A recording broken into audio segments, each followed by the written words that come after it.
Bulk billing, the ability to see a GP without charge, is the critical core of Medicare.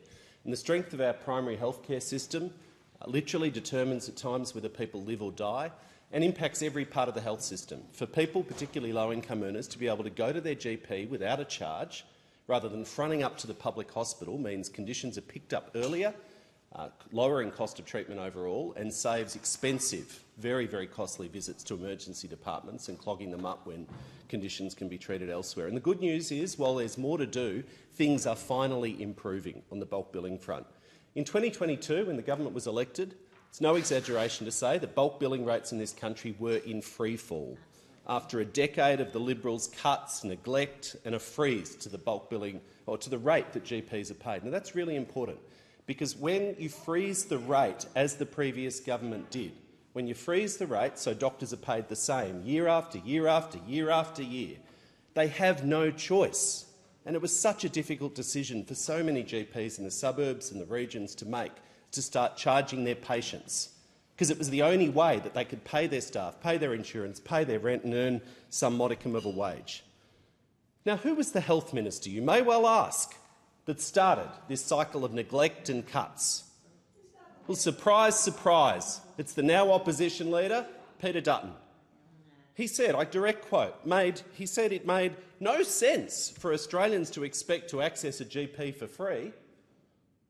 Well, at least he's consistent.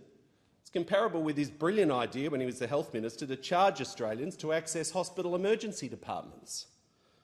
It's no wonder that the medical profession, the doctors, voted him literally the worst health minister Australia has had in 40 years.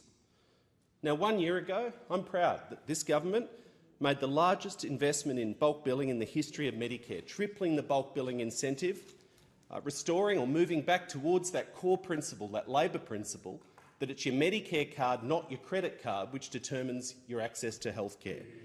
In the last 12 months since that change, an extra 5.4 million bulk billing visits have occurred. That's more than 103,000 bulk bill visits to the GP every week. There's more work to do, but that is real progress, Deputy Speaker.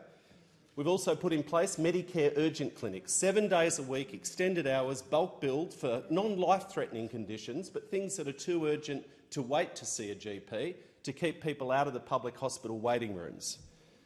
In my electorate, the Narrogate Clinic in Narre Warren, that's more than 15,000 people have been bulk billed over the last year or so. We've made medicines cheaper with more than $1 billion of savings, cutting costs, 60-day scripts, lowering the safety net threshold. It's a fundamental contrast with Peter Dutton, the worst health minister in 40 years.